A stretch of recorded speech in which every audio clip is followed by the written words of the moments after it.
Hello, welcome to Behind Enemy Lines. Terry and Paul Dravick here again. We're grateful that you're going to join us because we have a super special guest tonight. All our guests are special, but we have a very special guest, Dr. Jerome Corsi, six-time New York Times best author. He's here to talk about his new book, The Assassination of John Kennedy, The Final Analysis. He wrote many books that most of you people are probably familiar with. Abomination, Unfit for Command, Silent No More. It's about Mueller and Stone. Partners in Crime. It's about the Clinton family. I think we know about that. And then another one, where's the birth certificate, Mr. Obama's birth certificate. But, he's here to talk about the Kennedy book. And on the back end, I know there's a lot of people from Illinois and Chicago who want to ask a couple questions about the Obama, so we'll do that on the back end. So apparently, the government had something to do with JFK's death, Terry. I'm shocked. I can't believe it. I never would have imagined.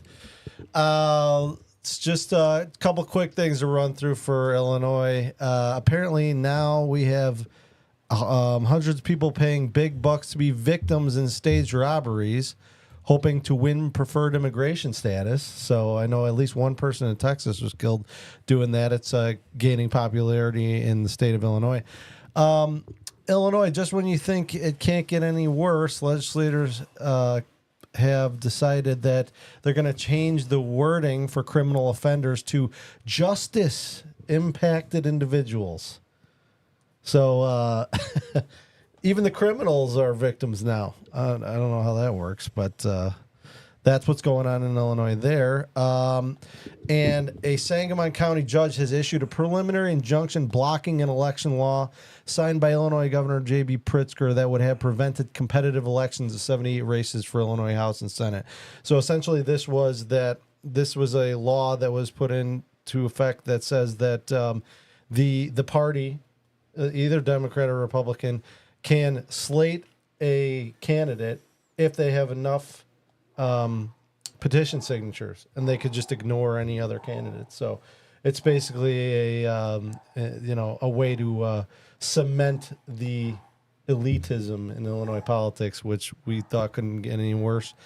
And then finally, we have Mayor Brandon Johnson loses one thing at least, that shot spotter technology that can detect gunshots in some of the worst neighborhoods in Chicago and allow the police to react to those areas. The city council has voted against Mayor Johnson's ability to get rid of those. So that's what's going on in Illinois, and that's all I got, Terry. You want to dive in with yes. Dr. Corsi? Let's get Dr. Corsi. We got a commercial first. We're going to do a commercial.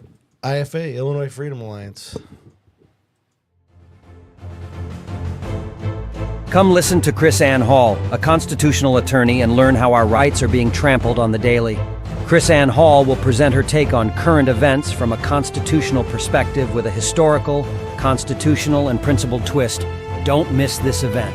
Grassroots Rising event on June 7th and 8th. Presented by Illinois Freedom Alliance. Register today.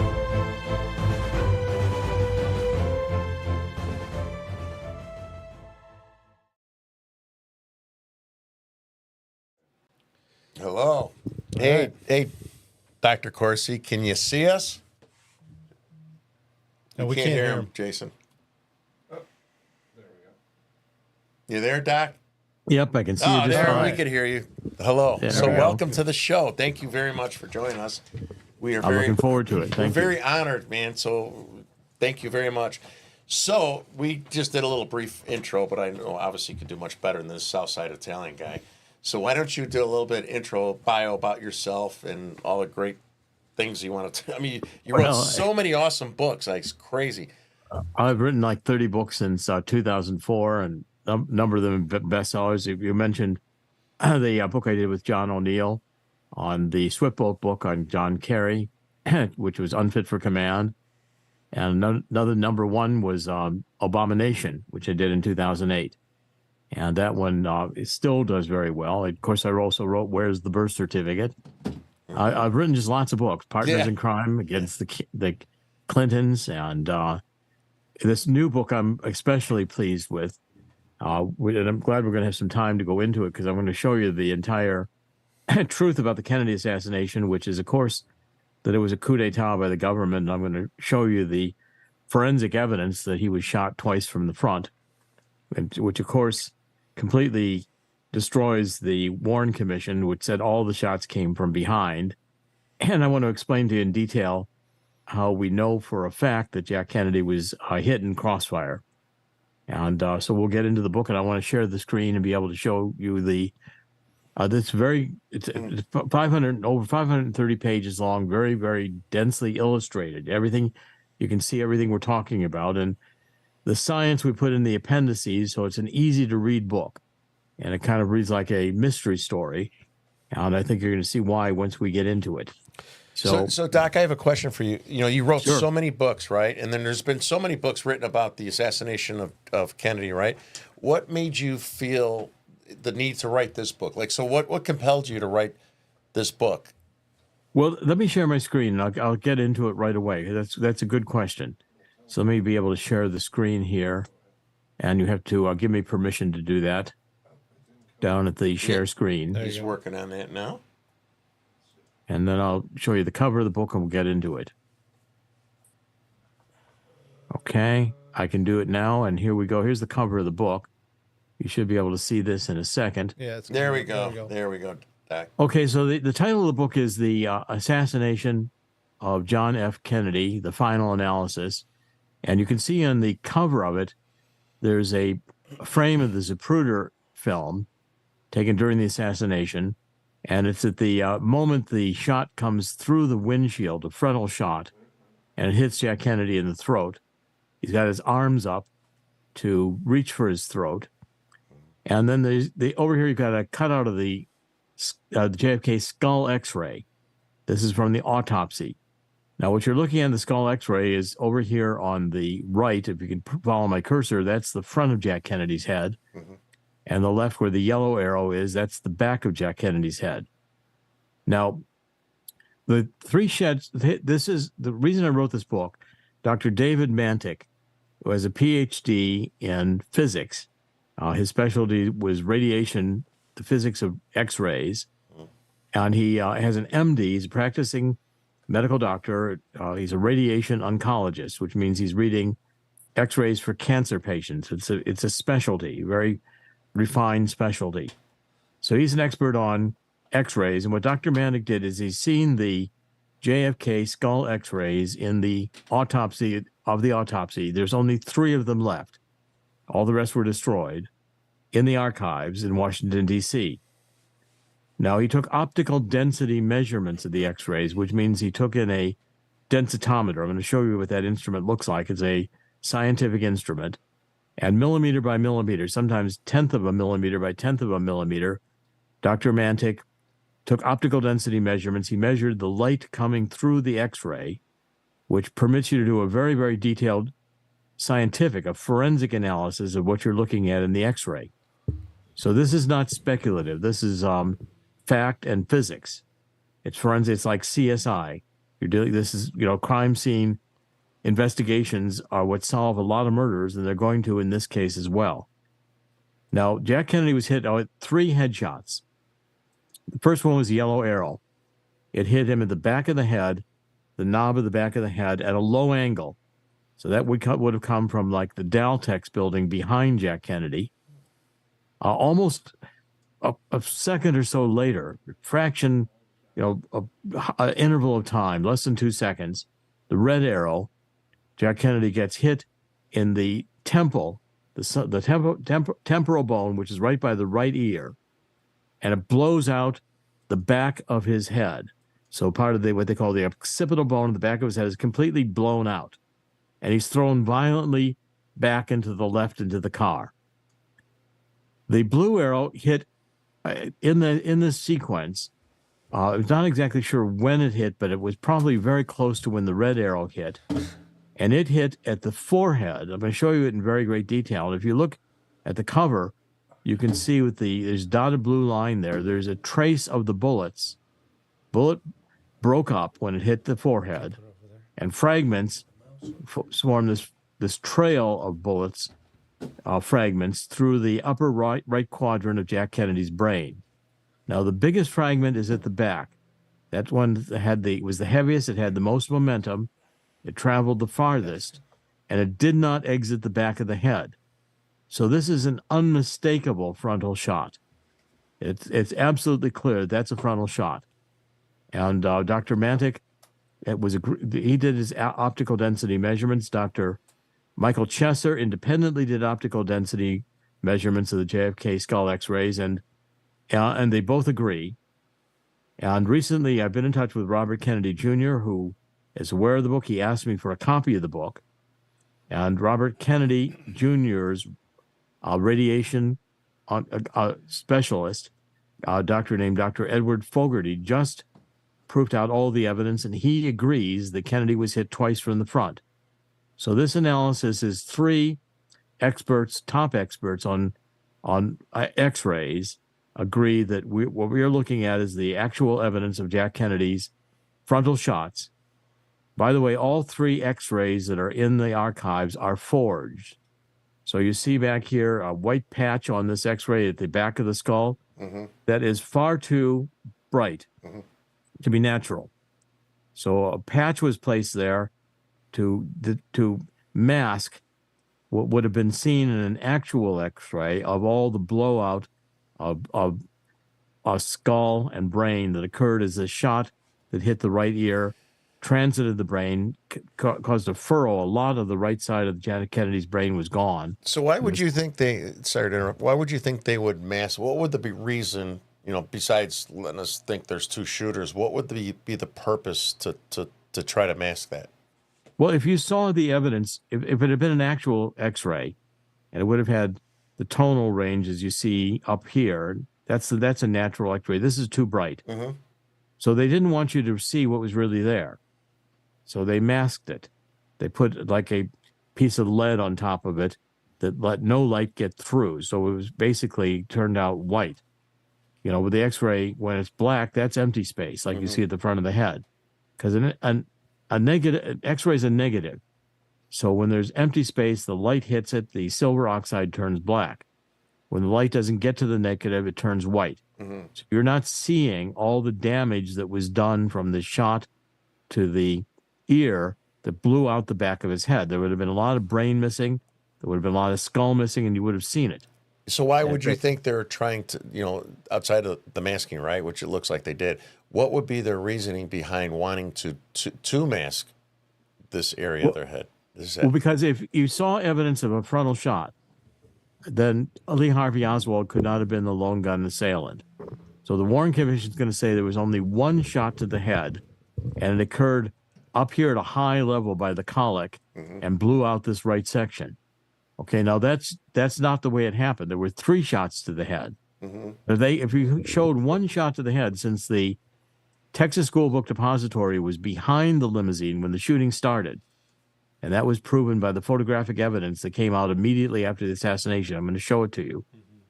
Then people knew that the shots, if they had come from the sixth floor of the Texas School Depository, could not have been frontal shots.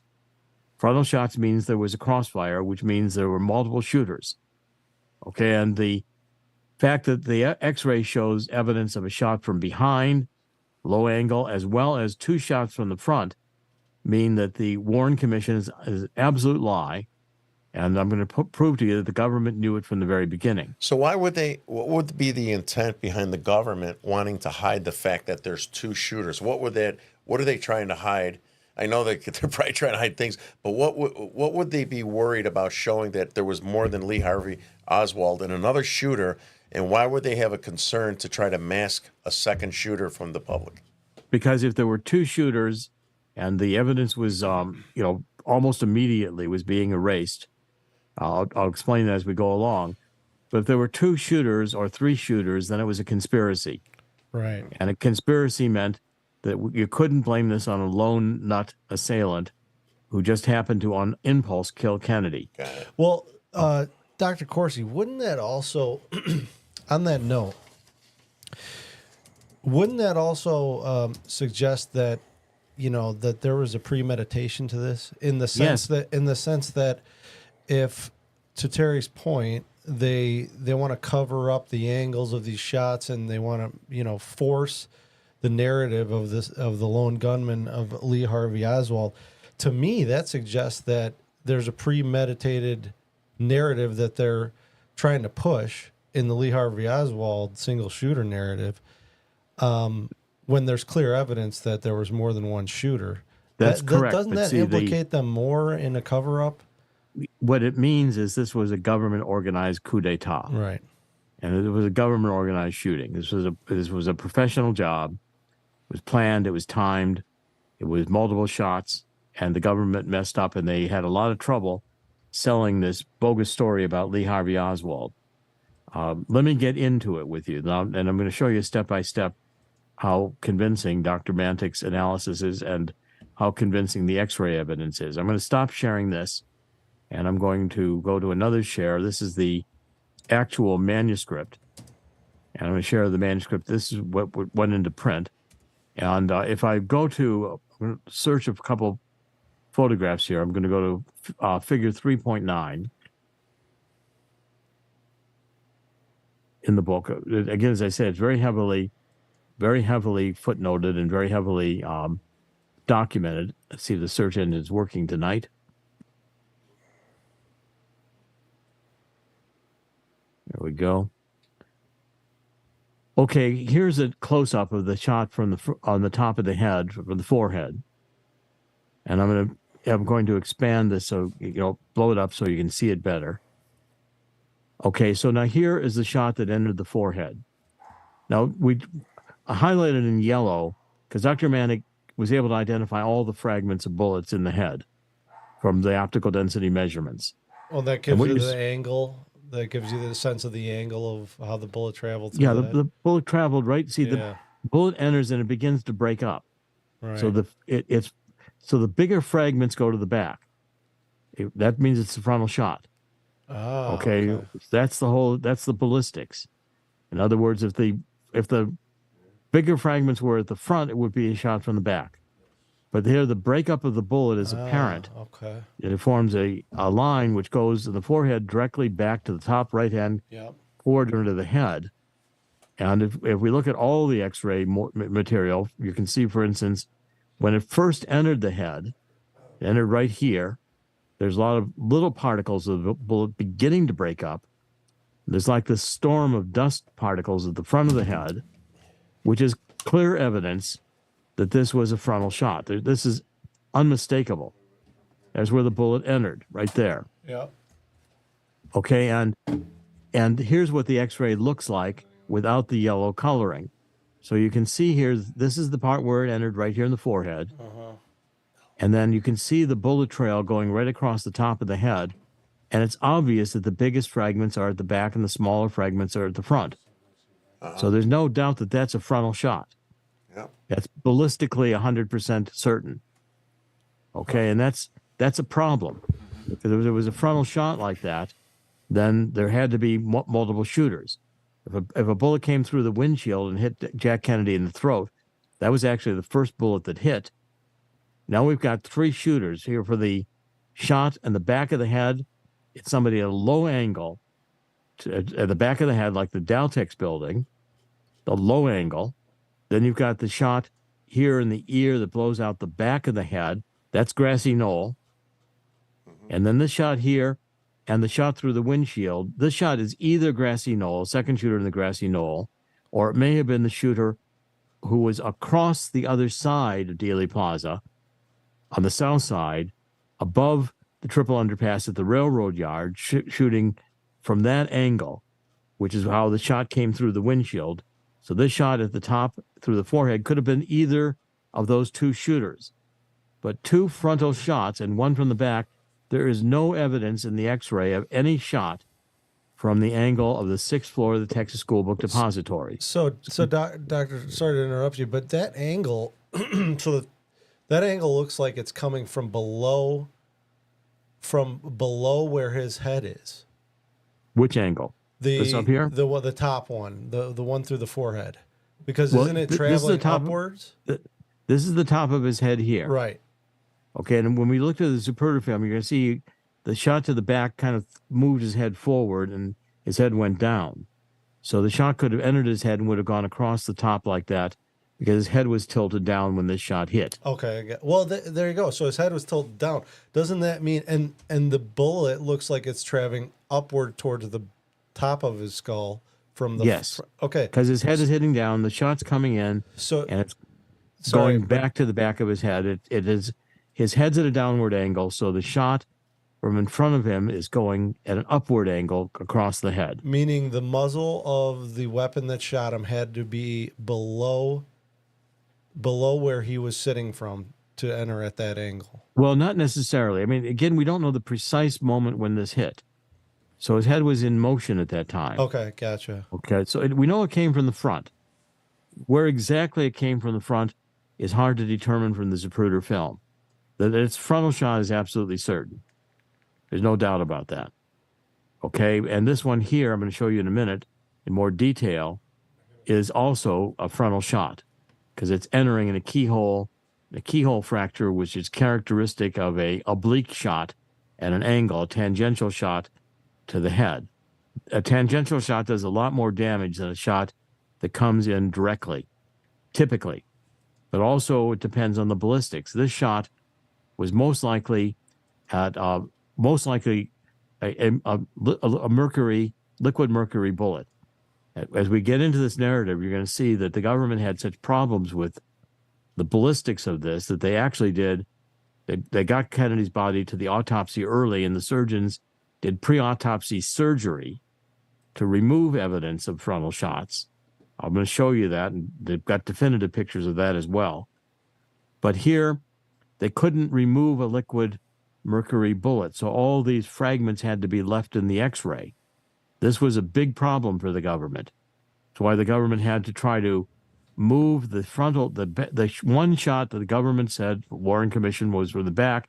They kept moving up to the head. And they ultimately said it entered at the colic. They were trying to make this the stream of bullets from the shot that entered up at the colic, except there's no evidence in the X-ray of any shot that entered the head at that point. Can you explain the context of a liquid mercury bullet? Was that a military round? Or? No, it's just that it's a particular kind of bullet where it usually typically at a little bit lower velocity, and it just is what's inside the bullet is liquid mercury. It causes a different kind of damage. It's a specialty bullet, and it would be used by a sniper with, say, a lower caliber, maybe even a hand pistol, not a rifle. Really? This shot did not blow out the back of the head. It didn't have enough strength. You know, clearly the shot that hit at the right in the ear and blew out the back of the head was a high velocity shot, and probably a copper fully jacketed bullet that would do a lot of damage going through the head. It would have enough momentum, enough velocity to blow out the back of the head, which is what happened. Okay, and so also the low angle shot from behind blew out above the temple, above where this shot entered the ear, but it had caused a head flap to open up in here. This part of the brain was all fractured, and a lot was blown out in this quadrant of the skull. Okay, but there's also a big blowout in the back of the skull, which I'm going to show you in a minute. Okay, so what you're seeing here is evidence of 3 shots, none of them from the Texas School Book Depository, and 2 shots from the front, which means that this was a crossfire. The government lied about that. Okay, now I want to show you first this shot that entered the temple, because that's, again, extremely important to understand. I'm going to go to figure 4.1 and show you what that fracture looks like on the X-rays, close-up. Okay, so if we go to figure 4.1, when a bullet enters the side of the head obliquely, and obliquely means like a tangent, it's going to cross. It enters at the right temple, and it goes out at the occipital bone. If you put your right hand up to the back of your head on the right side, that's where the blowout occurred. And there's lots of pictures of the doctors at Parkland Hospital that say that's what they saw. It gets a keyhole fracture because the bone ahead of it fractures, and it creates a fracture that looks like that. Okay, now when we go to the X-rays itself, And the X-rays that on the left is the X-ray like it looks. The House Select Committee on Assassinations did a enhanced version. It's the same X-ray.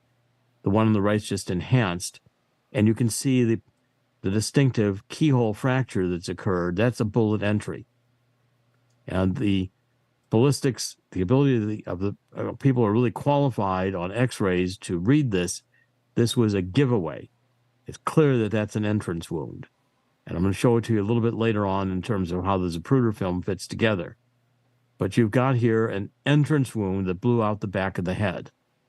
Okay, now I want to quit sharing screens for a minute. I want to read you from Parkland Hospital what the doctors saw. Now, remember, the shooting occurs, and the limousine is on Elm Street, headed to the triple overpass. Is going to get on the Stemmons Freeway. Stemmons Freeway passes Parkland Hospital. So the limousine rushes to Parkland Hospital. They get there within under 5 minutes of the shooting. It takes about 3 minutes to get there. And the doctors bring Kennedy's body into Trauma Room 1. And the doctors in Trauma Room 1 are called, there's an emergency call. All the doctors in the hospital that are there run down to try to take care of the president. And there's accounts of what they saw.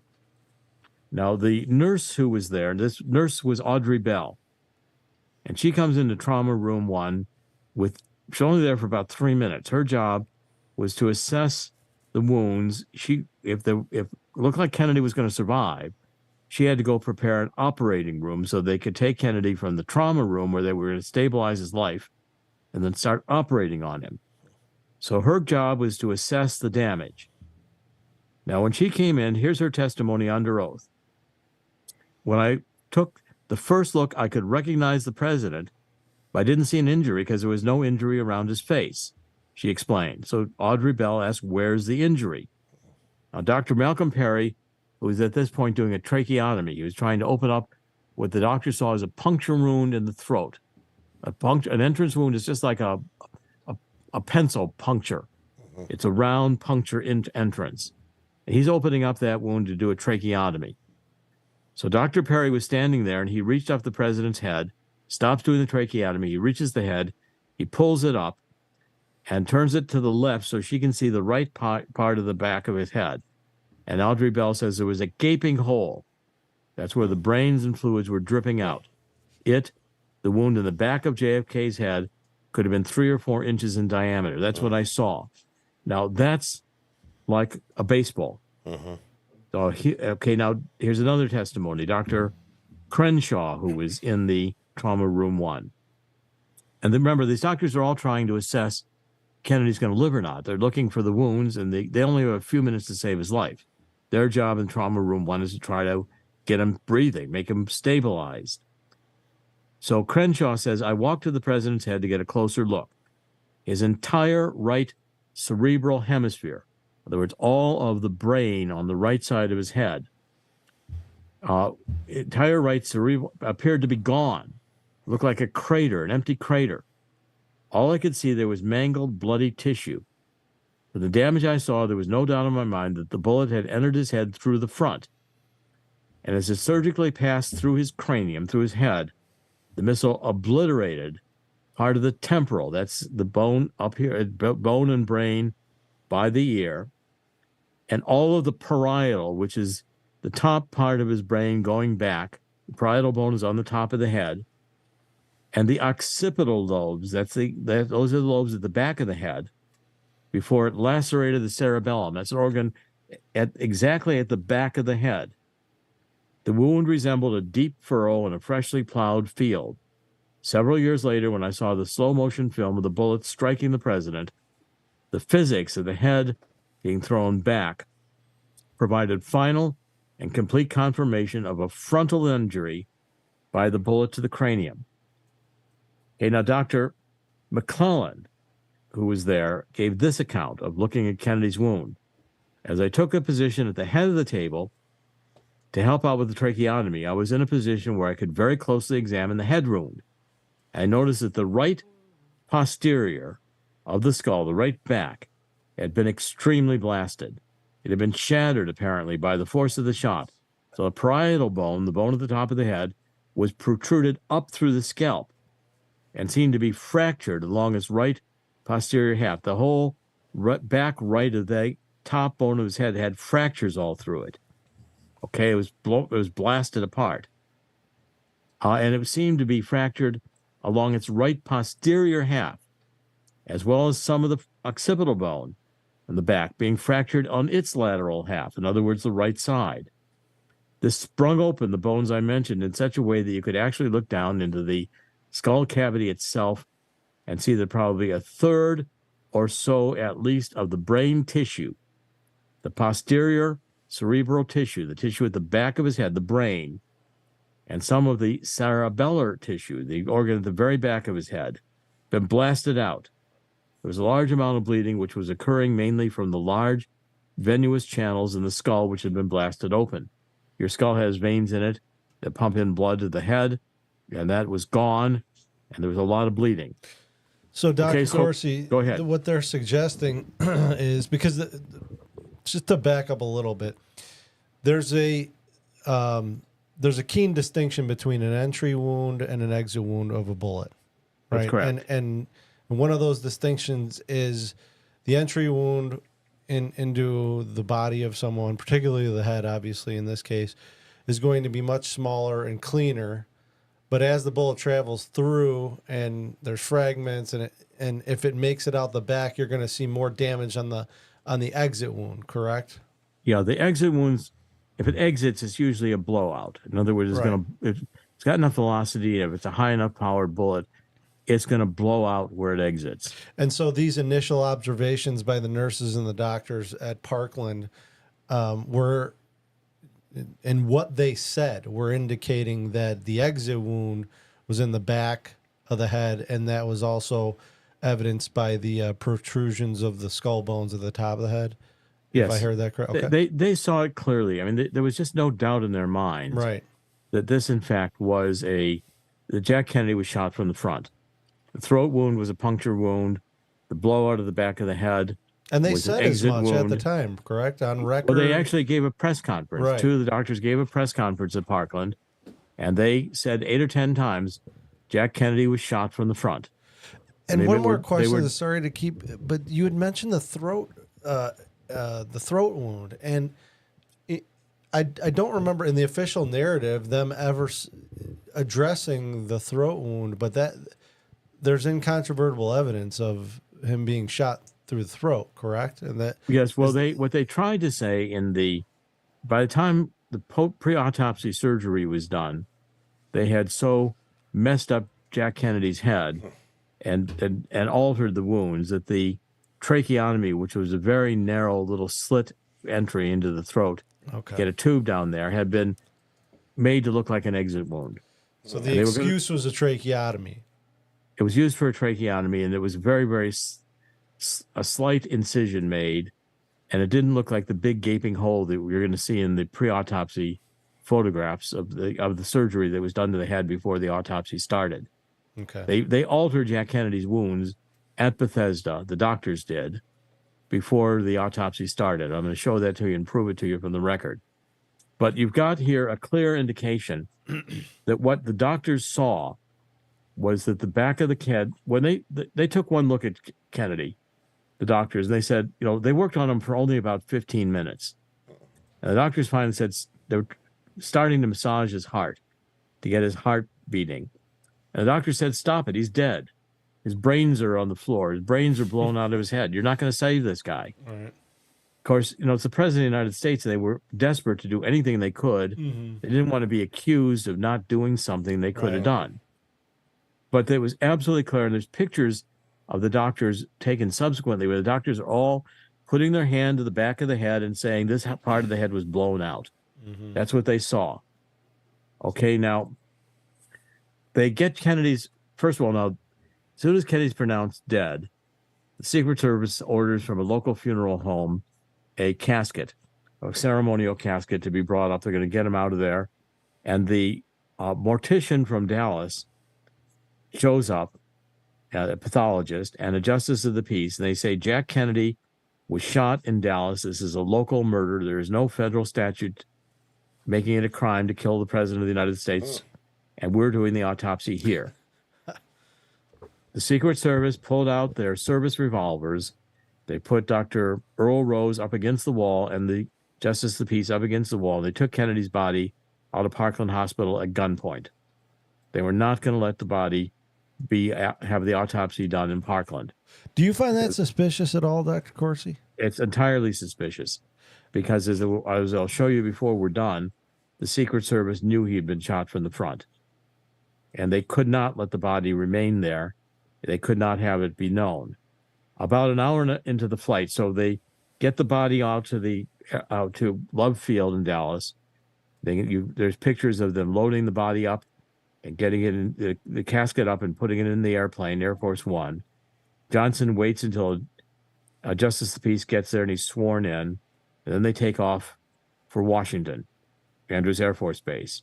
In flight, about an hour into the flight, the word comes out from the Dallas Police Department that they've arrested Lee Harvey Oswald. And they say Lee Harvey Oswald is the lone gun assassin because in the Texas School Book Depository, they found 3 shells, empty shells, they said, and boxes arranged in a sniper's nest. And so therefore they said that Lee Harvey Oswald was an employee at the Texas School Book Depository and that he shot John Kennedy from the 6th floor window. Okay, so now the government's got a problem because there was a photographer. Oh, by the way, I'm going to show you the picture here of the doctors at Parkland. I'm going to share my screen again. Hold on a second. And I want to show you this, which is picture 4.32. Can you see the screen? Can you see my... Yep, we got it. Mm-hmm. Okay, so let me go to figure 4.32.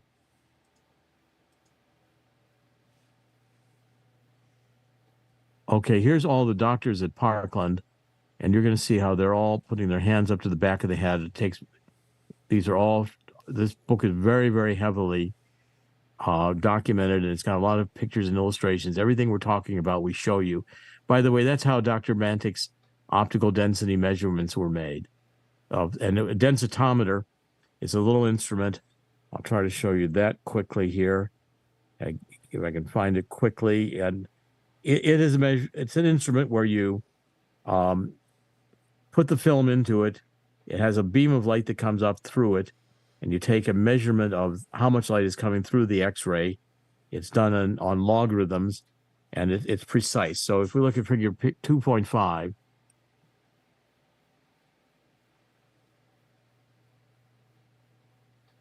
okay, the densitometer looks like that.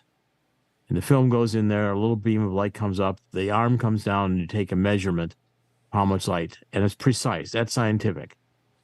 So the measurements here are scientific. And at Parkland Hospital, figure 4.32, you're going to see that the doctors all have their hand up here at the back of their head. I'm going to go through lots of pictures that we have. All the things we are discussing are illustrated very detailedly. That's the measurements that were taken with a densitometer. And so here, the doctors at Parkland Hospital, and let me just magnify this so you can see it a bit. When asked what they saw, all these doctors are putting their hand at the back of their head and saying they saw that part of the head blown out. And all these doctors were there, and that's how they all illustrated independently of each other. They all saw the blowout at the back of the head. Okay, Wonder so how there's many of them had untimely deaths. Well, I mean, again, this is all on the record, and now the government's got a problem because this picture was taken.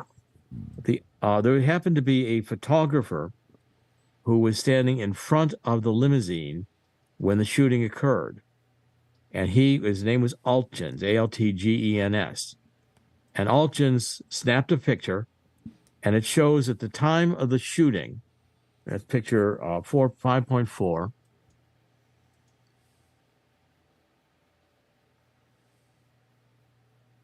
Okay, so when you take a look at this picture, that's Oh wow. It's a blow up of the picture. You can see here, I'm going to increase it. Jack Kennedy is reaching up to his throat. Yeah, can we get that little? We're going to zoom that up magnification? too. Yeah. I've never seen this one. I mean, I've seen a lot of Kennedy stuff. I've never seen this picture. Yeah, up there, you can see the he's bullet reaching for hole his comes in throat. here and Oh, hits Kennedy. yeah. Okay, now the key about this picture is that the Texas School Book Depository is behind Jack Kennedy. Right. And this picture is published in the newspapers about an hour after the assassination. The AP got it on the wire, and Really? everybody saw this. So now- that is it maybe just the angle of the camera, but it looks like it's coming from the driver's side. Yes, it's coming from Right. the other side of Dealey Plaza, So that would be the opposite of the grassy knoll, correct? the opposite of the grassy knoll, Wow. and it's up at an angle. So the shooter is up in the Right. railroad yard. Right. Okay, and that's completely on the other side from the grassy knoll. So And that we would have know been there's the at least first- 3 shooters. Pardon That me? would have been the first shot.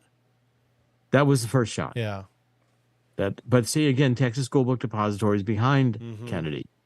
Now, the key here is that they've got a problem, the government, because the setup, the cover story, the narrative, the lie the government's going to tell is that all the shots came from the Texas School Book Depository, one shooter, the Harvey Oswald, 3 shots, and they all now had to be from behind, because you can't have Lee Harvey Oswald magically get out of the 6th floor, take a couple shots in front, and then pop back up in the 6th floor and continue shooting. Right. All these shooting, the maximum time for the shooting was 6 seconds. The shots that hit were within 2 seconds that hit the head. Okay, so a very limited amount of time. So, I mean, if there's multiple shooters in this scenario, they had and these bullets clearly came from different angles. They had to be coordinated. I mean, this had Yes. to obviously be premeditated, where they were in communication with each other. It's On time when the time limousine shooting. hit a certain point, they would shoot, right? Okay, the kill zone had a limited space to it. The curb of the kill zone was actually painted yellow that day. Just the kill zone section of Really? the curb. Yes. And the shooting was coordinated. So that I'm sure they had, there's good evidence that they had walkie-talkies and they were Right. signs. This was all planned government hit. This is a planned operation. So if you have multiple shooters, there were 3 shots reported. So 1-100, 2-100, 3-100, everybody shoots. What did the Warren report say about the limousine? Was there, I mean, I'm assuming that you read the Warren report, but, yeah, what did they analyze I'm sure they analyzed the car. What was there any? As soon as the limousine got to Parkland Hospital, there 2 things happened. Secret Service brought over buckets of water and they started washing out the back seat. I They did hear destroyed the that, crime yeah. scene. Yeah. Secondly, people started seeing here. This is a blow up. This is a picture. The next picture Altkin took. The car's now past him, and where that red circle is, you can see a bullet hole reflection through the window. It's even clearer in this blow up. Yeah. You can see so that's where the bullet entered the window. It's clearly going to hit Kennedy in the throat. So it's coming from the other side across from the grassy knoll, the railroad yard. That's a shot, elevated shot. Okay, and the government does not, because when a shot hits through this kind of plate glass window or a safety glass, again it makes a little puncture hole as it enters. The back side of the glass shatters and sprays into the car. And in fact, when they tried, the mortician at Bethesda Naval Hospital tried to get Jack Kennedy ready for showing, there were glass fragments all across his face that kept bleeding because that glass shattered and hit him in the face. It was clearly a frontal shot. So the government, as soon as people started seeing this at Parkland, the Secret Service cordoned off the car and they wouldn't let anybody close to it to take a picture of it. And they got the car out of there. They brought the car back to Washington, D.C., and then that Sunday they flew it to Dearborn, Michigan. And we have the testimony in the book of the Ford Motor Company employees. This was a Lincoln limousine Yep. that replaced the limousine. They destroyed the original limousine. because it was also evidence. So the That's government that's is something that I controlling. don't think people have ever. There's so much to know about this whole story, but I mean that they contaminated the crime scene. That's a pretty That's big right. clue right there. So you're saying they destroyed the vehicle? They never Oh yeah, they took saved it for the history. vehicle was completely dismantled and rebuilt. Wow. It was destroyed. The evidence was gone, and they made sure that no one had any independent investigation of the limousine. Remember, all the evidence now is 100% in the government's control. Yeah. The government has the body from the shooting. They take the body out of gunpoint Parkland. They have it in the airplane. The body's in control of the government the entire time. The limousine's in control of the government 100% of the time. From the moments of the assassination, the government's altering the evidence. Okay, and they continue altering the evidence. They've got a problem flying back, and the problem's deepened because I'm going to show you the sequence in the Zapruder film of how the shooting occurred. And I'm going to show you where the frontal shot to the temple occurred. It's obvious in the Zapruder film. But now the problem is the body shows frontal shots, but the lying narrative the government's going to try to sell the public, the shots had to come from behind. And this can't be. So therefore, they've got a problem.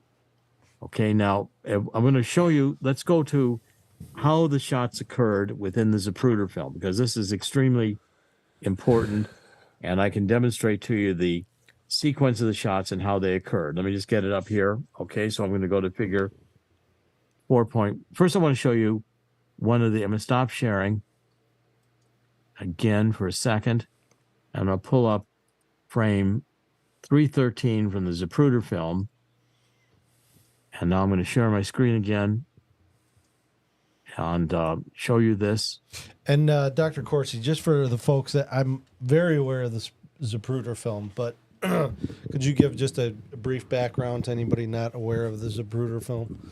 Yeah, the Zapruder film was taken by a guy who had an office. He was a dressmaker, and he had an office in the Daltex building behind Kennedy, and he had a little, a home movie camera. And he brought it out and stood in the pedestal on the pagoda there where Kennedy was going to drive by, and he filmed the assassination. Obviously something the government wasn't planning on. Not planning on, but they immediately got a hold of the film. Yeah, that's Okay, what I now- heard. And they cut out They frames, right? And I believe I've seen evidence that... I document that in the book, and we Okay. have evidence of that they did alter the film. But there is an existing... Isn't there an existing copy of it where it's unaltered? No, none has ever been found. Wow. So they got a hold of him immediately. Yeah, they got it immediately. Now, this is frame 313. The shot has hit Kennedy in the back of the head, and you can see all the brain and gore going up to the Wow. right. Okay, and there's a head flap. This is opened up here in the front of the head, where the front of the head, the temple of the head, above the ear, but not at the very top where the frontal shot goes across the top of the head. It blew out the side of his head. Okay, now it was a dramatic shot, and if we continue to look at the next frames, I mean, he's reacting to it. You can see the head flap that came out of that. Jeez. Now, less than 2 seconds later, I'm going to show you a frame. I'm going to go back here. I'm going to quit sharing this. I'm going to go back to the manuscript, and I'm going to share the manuscript again. And here we go. Hold on a second. I get the right one. Okay, so now I'm going to go to frame 411. I'm going to figure 411 in the book. I'm going to go to more of the Zapruder film.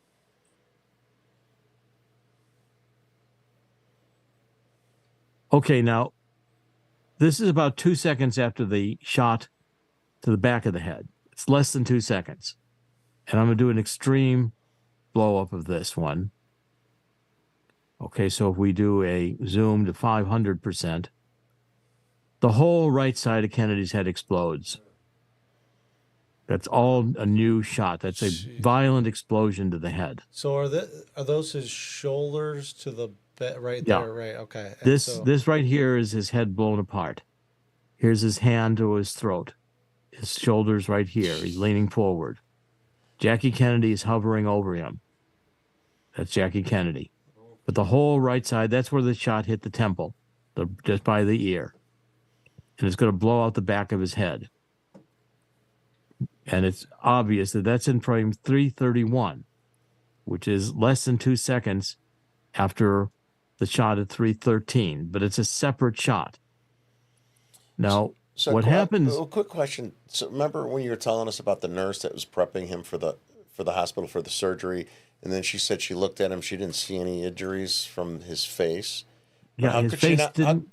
So like with those significant injuries on the side, how could she not see There was no injury to the face. Yeah, no, I agree, right? I mean, but how did like that massive wound that you just showed us there? How could she not see that? right. She saw it because it was the side of the head. Remember, they said the whole right side of his head was blown apart, like a furrow that entered into the temple, and the brain, about a third of the brain is gone, all on the right side. You're looking down into the brain. The skull is gone. That's why they had to put the white patch. And again, that would make so that shot. It would make no sense that Lee Harvey Oswald made that shot from the angle of the book deposit. Lee Harvey Oswald is behind it. Right. That's what I mean. And yeah. Kennedy is thrown back violently to his left. He's thrown back and violently to his left. Mm-hmm. Okay, now this guy here climbing onto the limousine, getting the handrail on the left rear of the limousine, that's Clint Hill. Yep. He's Secret Service. He's run from the Secret Service car that's trailing the Kennedy limousine. He's grabbed a hold of this, and he is violently hit by all the blood and gore coming out of Kennedy's head, which is going back to the left. He's hit by it massively. This police officer here on the inboard right side, he's hit so hard by Kennedy's blood and brain and other matter that he thinks he himself was hit. And if you look closely in here, I'm going to increase the magnification. You can actually see Kennedy's gore on the back of the, you can see the brain and everything else. Yeah. That's all blown out.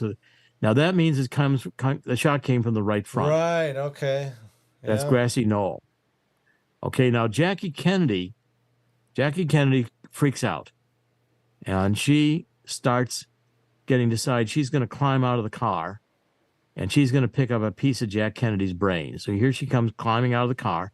You can still see the brain, the red gore in the back of the limousine trunk. She's coming out, and she gets out, and she's going to reach for a piece of Jack Kennedy's brain. Wow. And when she gets it on the left side of again, blown out to the left, when she gets that, as soon as she gets that in her hand, she climbs back into the car. That's okay. Yeah, I've seen that clip so many times, but I never realized if she was just shocked. But now it looks like she's grabbing something. Yeah. And not only that, but when she tries to put Jack Kennedy's head back together again. So when the car is going through the triple underpass, Yep. this is now, she has Jack Kennedy sitting upright. Now he's dead. She put his head back together. She thought she could make it all okay. There's Jack Kennedy's face, his ear. There's the blowout at the back of his head. This is his hair. He's sitting upright. That's when they're going through the last frames, when he's going through he's just going under the triple underpass. You know, the full frame looks like that. They're just going right. The triple underpass is right here. They're about to go under it. He's sitting upright. Jackie Kennedy got him sitting upright. He's dead. She was in a blackout, but it's clearly she reached for a piece of his head to try to put his head back, and everything blew out to the left. Now, I'm going to quit sharing the screen again for a minute. So I want to read you what Clint Hill said. The agent, he said, I approached the vehicle, JFK's limousine. There was a third shot. Remember, 1-100, 200, 3-100, everybody shoots. 1-100, 2-100, 3-100, everybody shoots. If there were 6 shooters or however many shooters there were, it sounds like 3 shots because it's timed shooting, and they're all shooting on top of each other. Oh, so you're saying that they were synchronizing it? there's synchronized shooting. Synchronized shooting. And Dealey Plaza is an echo chamber. So you can't really tell where the shots are coming from by the sounds. But he said it was 3 shots. So Clint Hill's testimony is, as I approached the vehicle, JFK's limousine, there was a 3rd shot. It hit the president in the head, the upper right rear of the right ear, caused a gaping hole in his head, which caused brain matter, blood, and bone fragments to spew forth out over the car, over myself. At which point Mrs. Kennedy came up out of the back seat onto the trunk of the car. She was trying to retrieve something that had gone off to the left of the trunk. She did not know I was there. At that point, I grabbed Mrs. Kennedy and I put her back in the car. The president fell over her lap to his left. Now, Kennedy's all being shoved back to the left because that shot violently came from the front, the grassy knoll. Clint Hill said the right side of his head was exposed. I could see his eyes were fixed, but there was a hole in the upper right portion of his head about the size of my palm. Most of the gray matter in that area had been removed, was scattered throughout the entire car, including Mrs. Kennedy. I turned and gave the follow crew the thumbs down, indicating that we were in a very dire situation. Okay, now, when they know they have a problem, Clint Hill knows he's got a problem. They know they've got to get the body out of there because Clint Hill understands that this shot came from the front. And the Secret Service now understands that the shots all had to come from the rear because that's where the setup was. And Lee Harvey Oswald probably did not fire a single shot. He failed the paraffin test. He did not pass the paraffin test. Right. Well, can you explain that real quick, Dr. Corsi? Well, the paraffin test is when you shoot a rifle, they get paraffin, which is wax, and they can tell whether or not there's any gunpowder on your hand. Mm-hmm. And there was none on his hand, so he did not fire a white weapon that day. Was that documented anywhere? Yep, that's in the public record. Was that in the Warren Commission report? No, anything that did not favor the government's lying narrative, they did not put in the Warren report. And just to put a point on that, there is public record evidence that does not align with the Warren Commission narrative. Yeah, the Warren Commission narrative falls apart because I'm going to show you exactly now how it falls apart. And it's completely bogus because now they've got to make the evidence of the body fit the predetermined story of Oswald being the killer. See, the CIA had to have been involved because within moments when Oswald was picked up, worldwide was circulated a dossier on Oswald that said he'd been a former Marine who had served at a secret Air Force base in Japan. In Japan, and he defected to the Soviet Union. That was published worldwide within minutes of Oswald being arrested. But it actually turned out that Japan Air Base was it later came out that was a CIA cover, right there, or that there were a CIA operation, yes. operatives, right? They're running U-2 out of that base over China. Mm-hmm. Okay, now they get the body back to Washington, so the Air Force One lands at Andrews Air Force Base at 6:00 that night, November 22nd, 1963. And it's all televised. Bobby Kennedy arrives. Bobby Kennedy goes into the Air Force One in the front. It takes a few minutes. They bring up a loading mechanism. They take the casket out of the back of the airplane, and a Navy ambulance is pulled up, and they put the casket very awkwardly into the back of the Navy ambulance. Jackie Kennedy and Bobby Kennedy get in the ambulance. The drivers are the same drivers who were the drivers of the limousine in Dealey Plaza, Greer and Kellerman, 2 Secret Service guys. And they head off by car to Bethesda Naval Base, where they're going to do the autopsy. Now, Lyndon Johnson gives a very short speech, and the lights go off, and that's all we see from Andrews Air Force Base. Now, the next issue is that the casket arrived. That's Jackie Kennedy reaching for the piece of the head in the back of the car. Mm-hmm. You can see Kennedy is over to the left. He was shot from the front. He's back into the left. Right. Okay? And you can see, actually, if you look very closely, you can see the black at the back of his head, which is where the blowout was. And you can see the head flap, which occurred from the frontal shot, which is slightly forward of where the black spot is at the back of his head. That's just a gaping hole. Yeah. Yeah. Okay, now let's continue with what happens at Bethesda. At 6:35 p.m., the casket arrives in the back of the morgue at Bethesda, which is in the back of the Naval Hospital, big Naval Hospital, and they bring in a shipping casket. A black Navy hearse pulls up. Black hearse, not necessarily Navy hearse. A black hearse pulls up, and a shipping casket is unloaded. And the Navy corpsmen take the shipping casket inside the morgue. And it's recorded. The Navy duty officers record that it arrived at 6:30. This is all on the official record. And the Assassinations Records Review Board did Douglas Horn, who did the medical evidence, did 5 volumes of the medical evidence called Inside the Assassinations Records Review Board. And he helped us with this. There they are unloading the casket. By the way, that casket is empty. The body's not in it. But you can see the scene. And that that gray naval ambulance takes off and heads to Bethesda. But the body's not. So this was some sort of diversion. Well, I'm going to explain it to you. Okay. At 6:35, at the morgue, a shipping casket arrives. They bring it inside the morgue and they open it up, and inside there's a body bag. They take Jack Kennedy's body out of the body bag and put it on the morgue table. And he's naked except for a towel wrapped around his head. That's not how he left Parkland Hospital. The nurses wrapped him in sheets, including his head in a sheet. He was put in the ceremonial casket, and he was taken out at gunpoint and loaded into the airplane. If the body had been untouched since Parkland, it would not arrive in a shipping casket in a body bag. The sworn testimony, here's an interview with Paul O'Connor, who also gave this under oath to the Assassinations Records Review Board, which was created by the government in 1991 after Oliver Stone's JFK movie. Paul O'Connor says the back of the morgue opened up and a crew of hospital corpsmen and a higher-ranking corpsman, Dennis David, brought in a plain pinkish gray, what I call a shipping casket. It was not ornate. It was not damaged. It was just pinkish gray, a shipping casket. They brought it up into the morgue and they set it up. We had 2 tables in the morgue, autopsy tables, and they were back to front. They weren't side by side. They were back to front.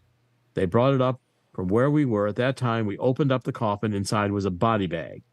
Now, William Matson Law was doing the interviewing. He did a lot of interviewing, published books of the Navy corpsmen who were there at the autopsy, said, now you're sure there was a body bag. It's an important point. Paul O'Connor says, absolutely sure there was a body bag. We unzipped it quickly. Inside was a nude body and a bloody sheet wrapped around the head of the body. We lifted the body onto the table.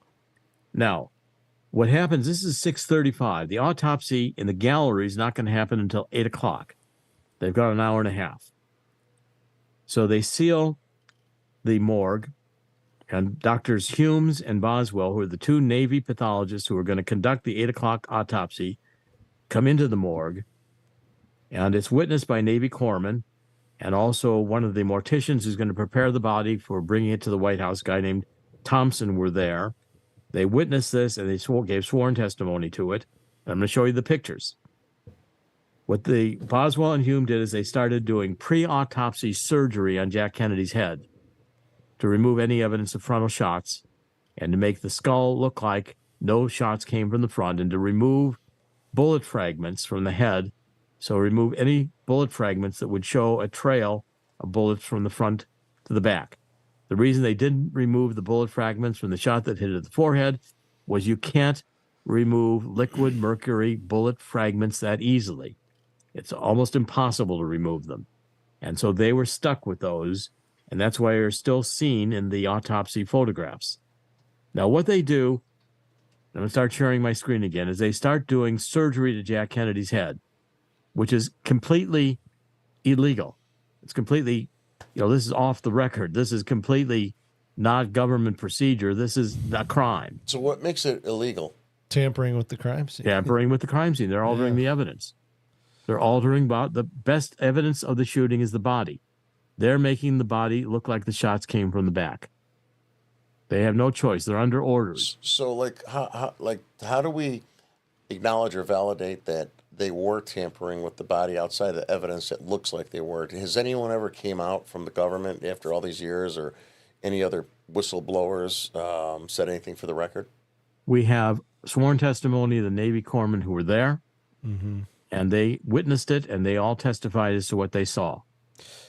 Yeah, to Okay, that point, so- Dr. Corsi, real quick, the evidence is abundant. The evidence is actually overwhelming. From what I can tell over the years, what really has been going on is just a cover up. That's correct. It's kind of like what you see with the evidence of the deep state going after Trump these days, is that it's out there. It's blatant. Much of it is illegal, but it's just nobody in the Justice Department is willing to pursue any of it, and B, there's a coordinated effort to cover it up by the media and the government. Yeah, the point is that this was a government coup d'etat. The deep state decided they were going to kill Kennedy. They're going to do it in broad daylight. They're going to set up a patsy. They're going to blame it on Lee Harvey Oswald, and they're going to lie. Now, they had problems. They had, first of all, the photographic evidence that was, especially Altgen's picture, which occurred immediately, meant that they had to make all the shots come from the back. But yet, the doctors at Parkland knew the shots came from the front, at least two of them. They could see it. Could see the throat wound. They could see the blow to the back of the head. Okay, so they had to alter Kennedy's head. And so the doctors at Parkland were ordered to alter the head. They're going to lose their pensions. These are two guys who've been planning to play golf. They were at the end of their careers. They were both surgeons who were now pathologists, had a cushy job at the Naval Hospital in Bethesda. Yeah. They didn't want to lose their pensions. They didn't want to be they were under order to do this. Now, these are pictures from the pre-autopsy surgery. And these were leaked later. These appeared later after the Warren Commission. We know that they are not the gallery because, first of all, there's a head brace under Kennedy, which you're going to see in a few of the pictures. But notice the parietal bone, the bone at the top of his head, is completely missing. Jeez. And all the brains in here are just searched through, and they're made like scrambled eggs. They're a mess. God. I'm going to show you more pictures of this. Okay, this is what Kennedy's head looked like after they did the pre-autopsy surgery. Okay, I'm going to do a little bit less magnification so you can see this one more clearly. But what this is, okay, so the frontal shot, they did incisions. This looks like kind of a wingbat here. They obliterated the entrance wound. You can see again the head brace, which covers up the hole, the back of his head. Because that's now, you can't see the back of his head. What you can see is the mess of the brains. Can you scroll a little bit down a little bit, Dr. Corsi? Like that? They're right there. Okay. That's the wing structure, wing bat structure that they did when they did frontal incisions. So they're closing up the entry wound there. They're obliterating the entry wound that would have been seen at the forehead. Yes. But were you suggesting that they were kind of cleaning out the brain area of any evidence of? Yeah. They're getting rid of all the lead. I mean, it looks they were like messing up the entrance wounds. They were messing up.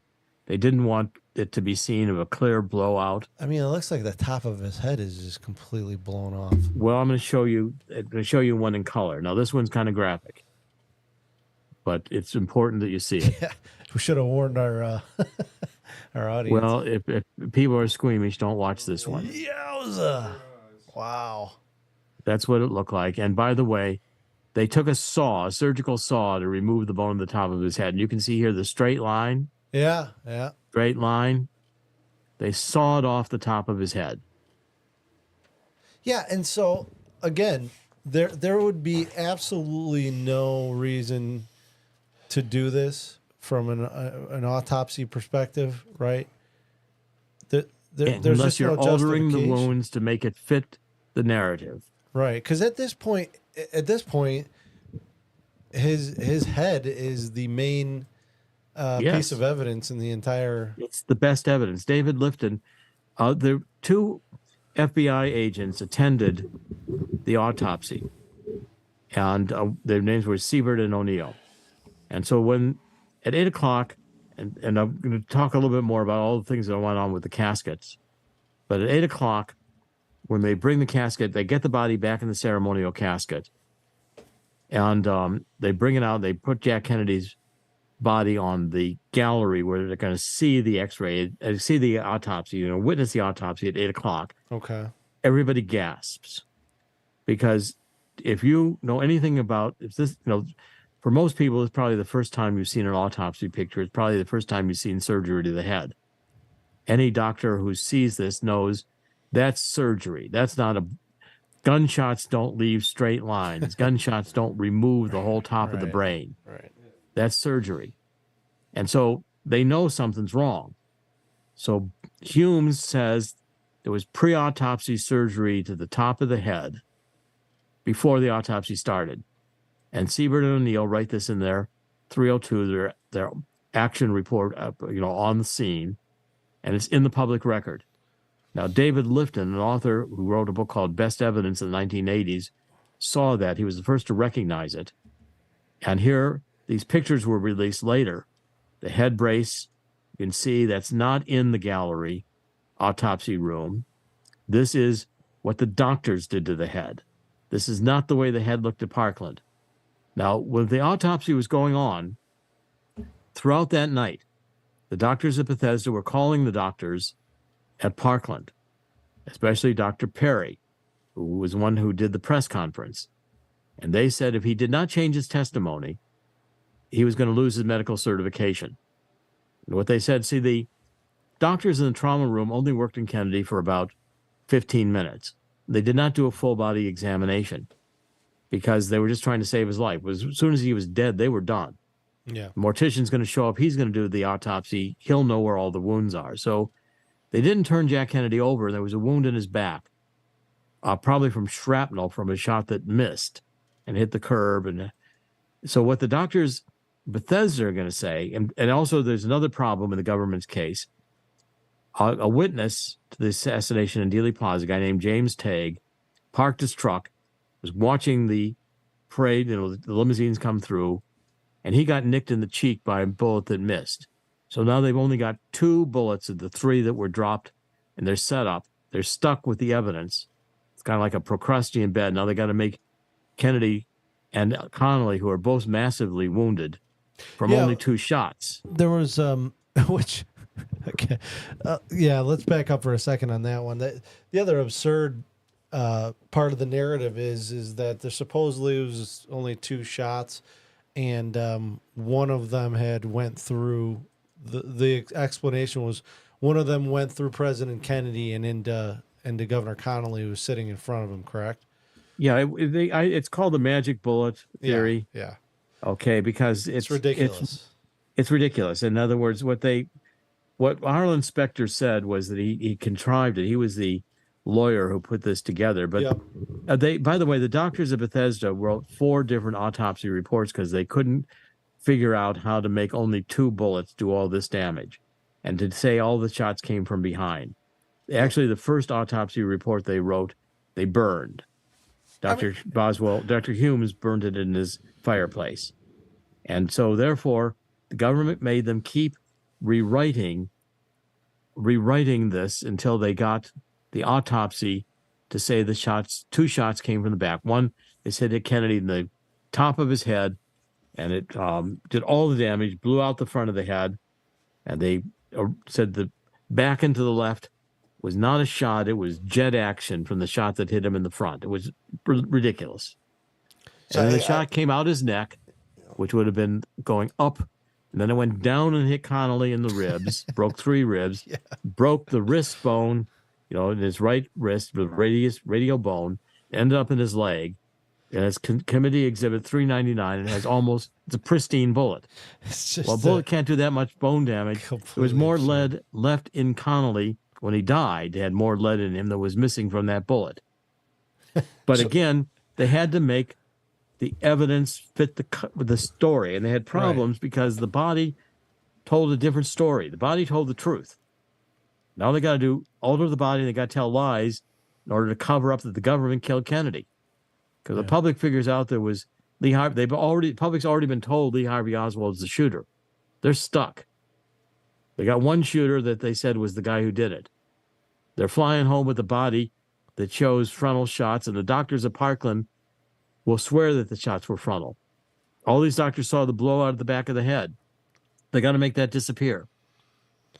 They got to make that all disappear. They got to make the frontal shot to the forehead disappear.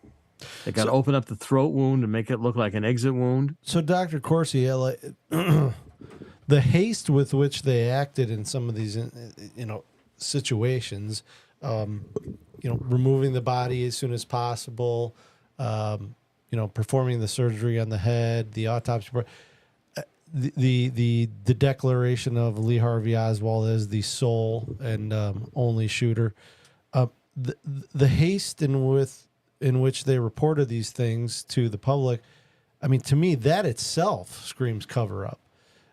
It does, and they constantly had problems with the story because it wasn't fit. The first rifle that was found, the police officers who found it said it was a Mauser. Now, Mauser, the word Mauser is stamped on the trigger mechanism of a Mauser, and these guys were World War II veterans. They knew a Mauser. Mauser was a very famous German weapon. It was a good weapon. But that Mauser, even Walter Cronkite said the weapon was a Mauser. He reported it on air. There's video of that. Well, then they changed the story because Oswald had found to have in his wallet credentials for a guy named Heidel. Oswald, we now know from documents recently released that he was working with the CIA. Oswald probably, okay, and so they traced Heidel to a mail order Mannlicher Carcano rifle that supposedly Oswald ordered. Oswald said he had nothing to do with that rifle. It was not verified. They could never been proof he picked it up. Okay, now that rifle, the Mannlicher Carcano, they changed, and suddenly the narrative, it wasn't a Mauser, it was a Mannlicher Carcano. That's traced to Oswald. Now the government's had this whole lie, fabricated evidence to frame Oswald. And so the rifle they have is a bolt-action rifle. First of all, the Mannlicher Carcano produced by the Italians in World War II was a junk weapon. It didn't fire accurately even when it was made. You could buy one in 1962. They were selling them by the cartloads. If you wanted one, you'd get one for $3 or $4.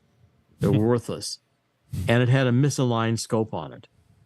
And they say Oswald made these, he waited until Kennedy had it shot right down on Kennedy when Kennedy turned on Houston Street, went underneath the window right below him, waits till Kennedy is going down the street at a 3-degree angle downward behind a tree.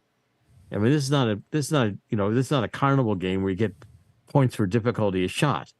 You don't wait until the guy's going away from you at a downward angle with a faulty Italian rifle and a misaligned scope to hit him with brilliant shots, one headshot that kills him in this 6.5 interval time that you have to do the shooting. Okay, so it's just ridiculous. There's a Mannlicher Carcano rifle. It's a piece of junk.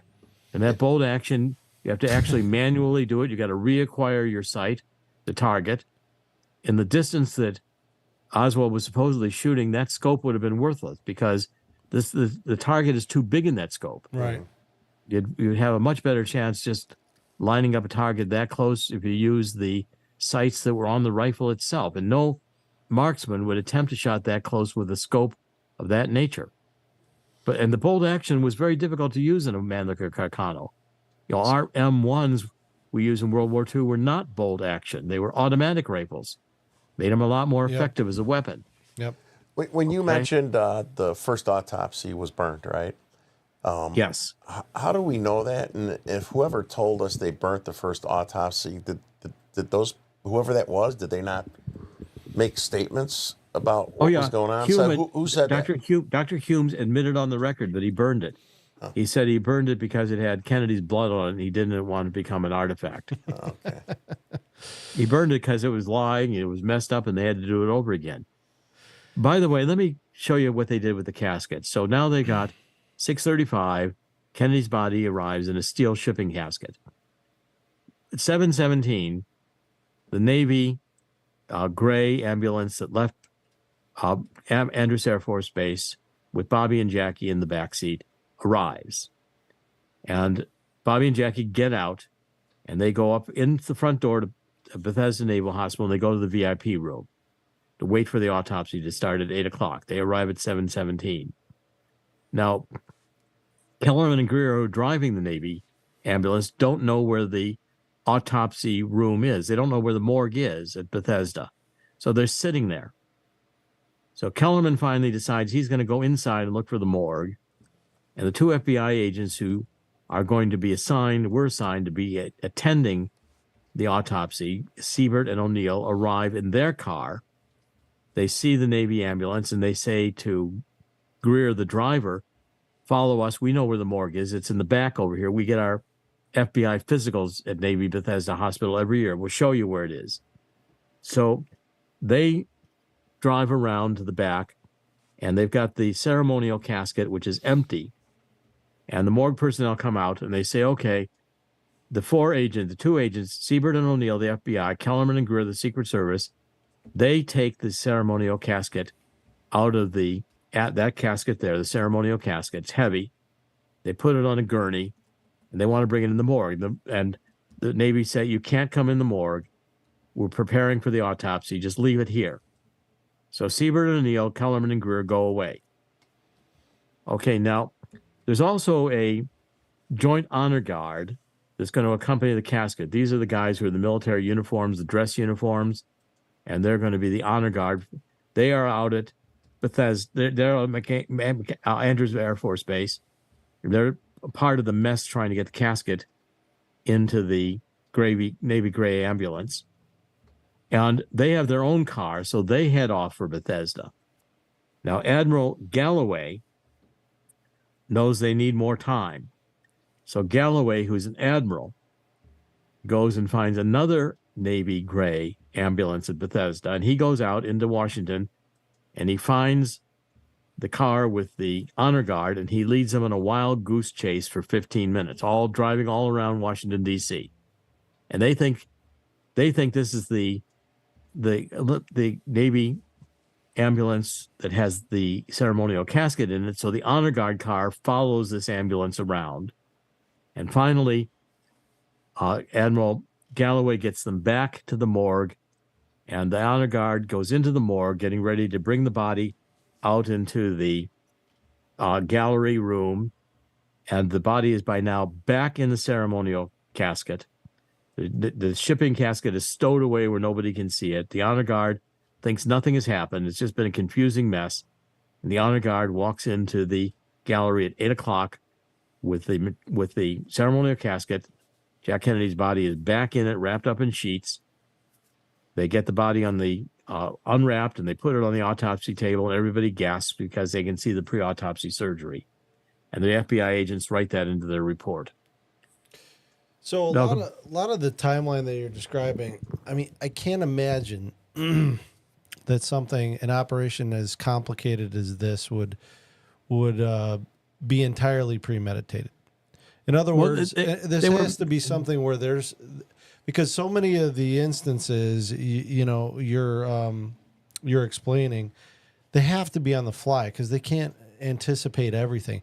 There's got to be somebody directing some of these real-time decisions that appear to be cover-ups. Wouldn't you say? I'm sure there were CIA and the Curtis LeMay, who hated Kennedy because Kennedy wouldn't. Yeah. He was a general smoking a cigar who firebombed Germany in World War II, and then he firebombed Japan. Dropped 2 atomic. Well, he wanted us to invade Cuba in the Cuban Missile Crisis. He was happy to go to nuclear war. He thought we had first strike capability over Russia. Kennedy wouldn't do it. That's the honor guard right there that's standing by the casket. Mm-hmm. And that's in the rotunda, the Capitol, where they were displaying the body after the autopsy. That would have been Saturday or Sunday. Put us both on. There was, first of all, things went wrong. The Altgens, nobody anticipated Altgens would take a picture and publish it showing that the Texas School Book Depository was behind Kennedy when the shooting started. Zapruder took his film, and that pretty soon was Life magazine published that within a week or so.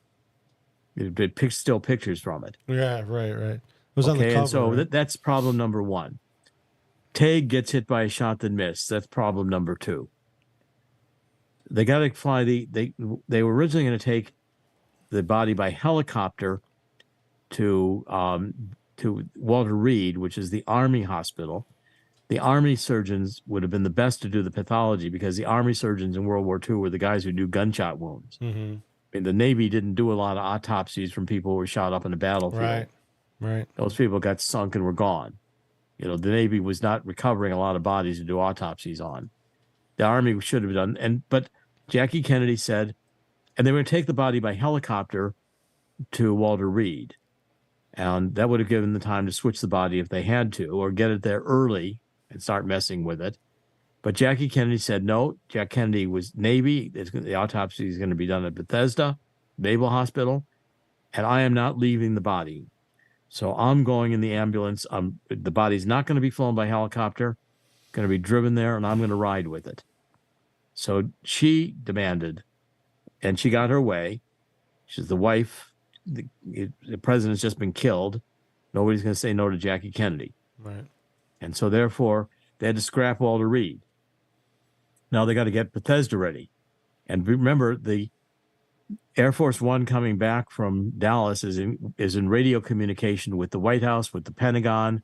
There's a lot of people talking to this airplane all the way back home to Washington, D.C. The flight's going to take about 3 hours. Okay, so plenty of time for how are we going to handle this? How are we going to handle that? And then there had to be improvisation.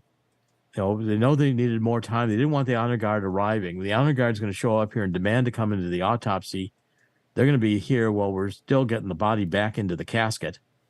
We don't want them to see that we did pre-autopsy surgery. So Galloway, go find an ambulance and drive them around for a while. Mm-hmm.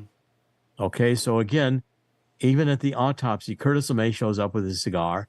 Dr. Hume says, who's ever smoking that damn cigar, put it out. And so Paul O'Connor goes over to, finds that it's Curtis LeMay, says, General, would you please put out your cigar? Curtis LeMay blew smoke in his face. And when he came back and said it's Curtis LeMay, Humes turned white. The generals were giving the orders at the autopsy. They were saying, you can do this to the doctors. You can't do this. You got to do this. They knew they were altering the evidence. I mean, is there any doubt that Curtis LeMay, who was a particularly nefarious character, had some sort of knowledge about this? I'm sure he was in on the planning. This was a CIA. He hated Kennedy. He hated Kennedy. Well, they all hated Kennedy. Kennedy had signed an order just before he died. He signed it, and I believe finally got it verified just within a few days of when he flew off into Dallas. They finally got it registered as National Security Memorandum. He was pulling out of Vietnam. Yeah. Kennedy back-channeled to Khrushchev. When he realized his generals wanted to go to nuclear war, he said, this is insane. Mm-hmm. We pulled our missiles out of Turkey in 1962, and Khrushchev pulled his missiles out of Cuba. We had a naval blockade. They stopped the ships and reversed the ships going back to Russia. Which you could argue is one of the most complex and effective diplomatic solutions that's ever been orchestrated. And he did that. He did that. He saved, you could argue he saved the world from nuclear war. Yes, he did.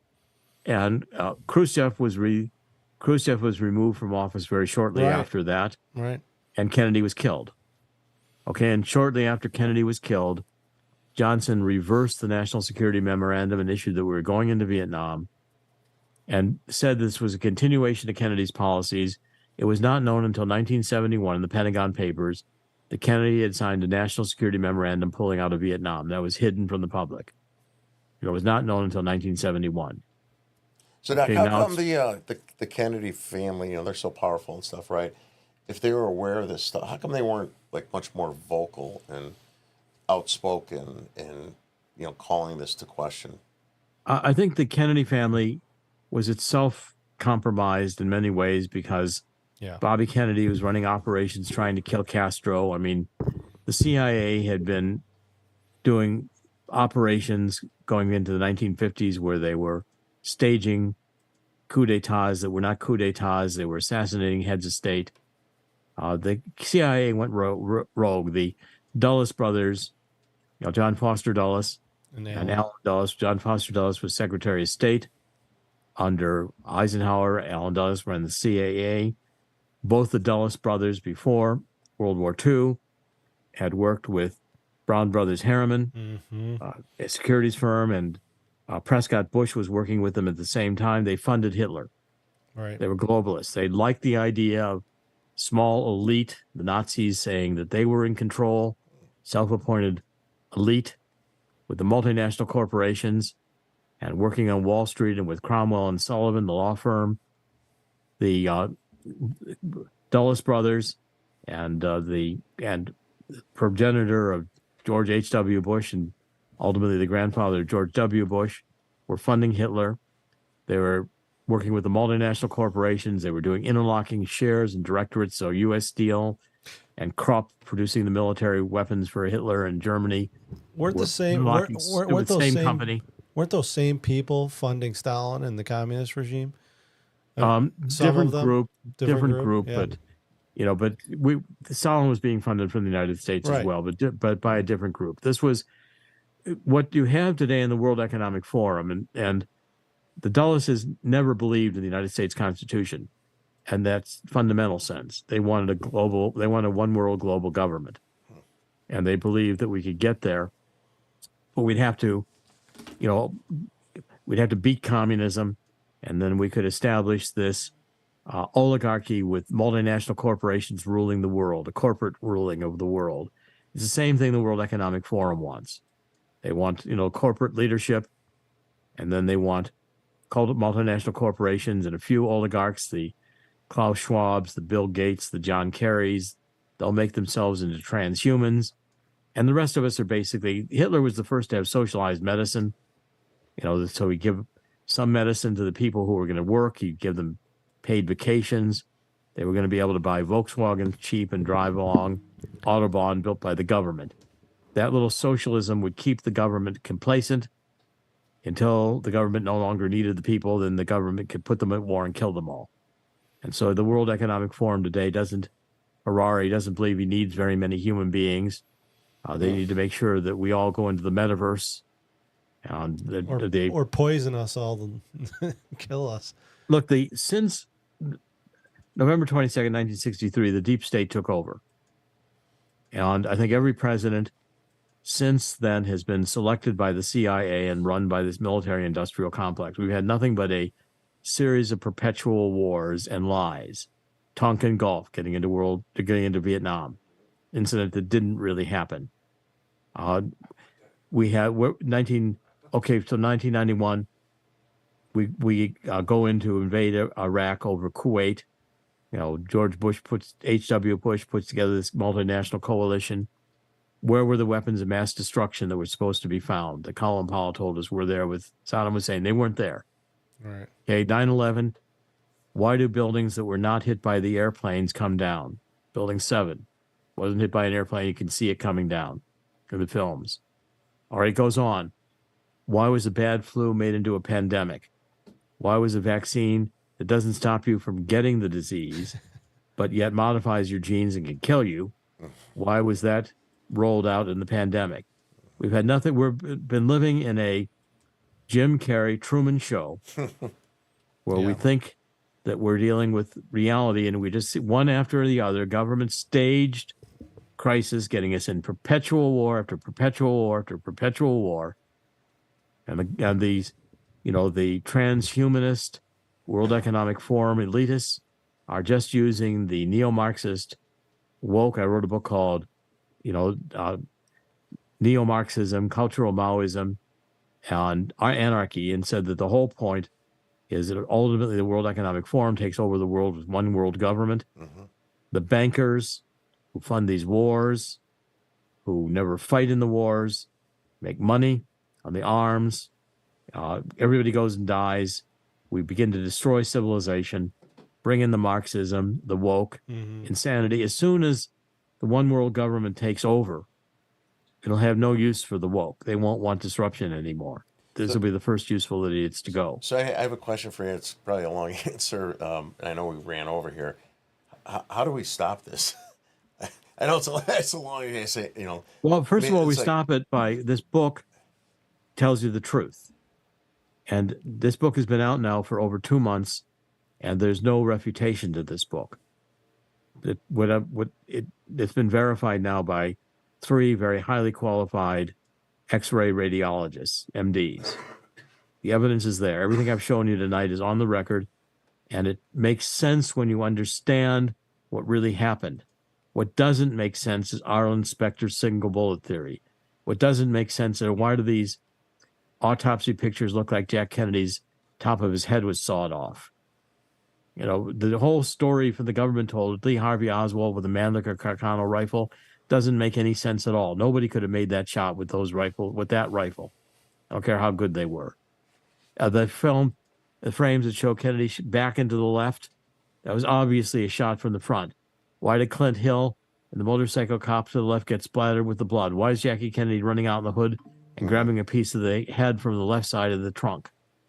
It only fits together with the story and the narrative the way I've given it to you, because that's what the X-rays show. And the X-rays are now the definitive crime scene evidence.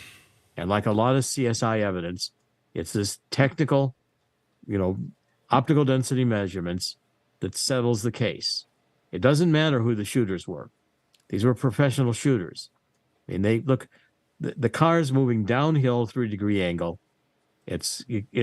Elm Street is winding. Somebody takes a shot from the other side of the grassy knoll up by the railroad yard. That shot goes through a windshield, goes past 2 Secret Service agents in the front, and still hits Kennedy in the neck, even though it's going to be deflected downward by the nature of the windshield. His face gets splattered with glass, and the agents weren't hit, and Jackie wasn't hit. Okay, so when a shot comes from the back of the head, when all you've got to shoot at is the shoulders and the head, it's going down at an angle. You've got to calibrate that shot and take into account the distances and the movement of the car, because when you shoot the bullet, when it ends there, it's not going to be where you saw it when you pull the trigger. You got to account for that movement. Again, Kennedy's hit back of the head. The shot from, the grassy knoll, again, Kennedy's shot. He's moving forward. Jackie's all over him. You've got to hit Kennedy and not hit Jackie. These were guys who, whoever did the shooting, had no emotion. They're cold killers. They didn't miss. They took 3 very difficult shots, and their names are unimportant. It doesn't make any difference. They were hired to do the job, and they were the best anybody could find, and they were good. And these are not easy shots to have made successfully. They wanted to do it in open. They wanted it seen. They wanted to know they could get away with it. It was evil. They knew they were killing the president. They knew it was a coup d'etat. They were taking over. We're going to go into perpetual wars, and so we've had perpetual wars. Vietnam. Then we follow Vietnam. So then we're in the Middle East. Okay, and now we're in Ukraine, and now Taiwan's going.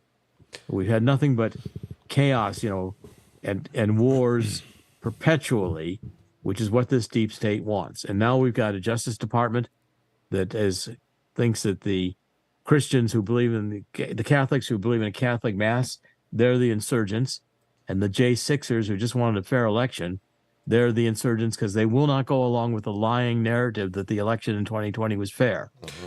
They're just lying in the open. So, on that point, Dr. Corsi, you listed a few of the the things, the Gulf of Tonkin, the false flag, the start of the Vietnam War, or at least the U.S.'s introduction into the Vietnam War. I mean, the Tuskegee experiments, MK Ultra, Operation Northwoods, the swine flu vaccine, COVID, all of these things that we've come to find out that the government has deceived us about, that has actually, the government has actually harmed Americans or killed Americans, and knowingly did so in some of these cases.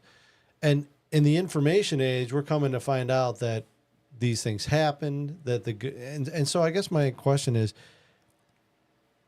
practically speaking, they may think that the technology, the military-industrial complex, is going to cover them, but is there any way that this government can continue to govern effectively without the trust of the people? I mean, it's a lot of people are pessimistic about the future because they think that, the governments are going to just, rain down control and be more dictatorial. But I mean, if the electorate doesn't have any trust in the government, then the government can't effectively govern, in my opinion.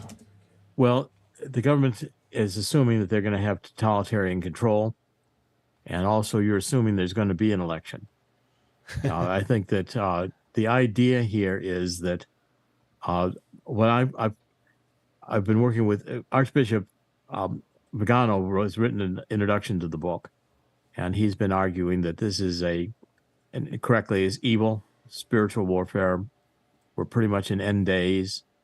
We're going to have, I think, if this deep state realizes that they cannot pull off a successful steal of the election. By the way, I've created the Anti-Globalist Alliance, and I'm just finishing the next book, which will be out in August. It'll be published by Steve Bannon. It'll be a war room book. It's called the Anti-Globalist Alliance Manifesto, and it's called Ending the War on Humanity. And that book is now written, and it'll go into print in August, and it'll be on Bannon's War Room. The Anti-Globalist Alliance has got to be formed to form worldwide opposition to this group. But what I'm concerned about is that if the deep state realizes that they can't steal an election because it's just too apparent that it was stolen, then they don't have an election. And it seems to me that their end game is just to have nuclear war. Putin is already signaling that if NATO continues to send in long-range weapons that can strike into Russia, it'd have to be operated by U.S. troops. Russia's, this whole Tucker Carlson interview was back channeling, trying to tell the American people that it's NATO is the aggressor, the United States is the aggressor. They just want these two provinces that have been traditionally Russian. And by the way, they're not telling you that Zelensky is neo-Nazi.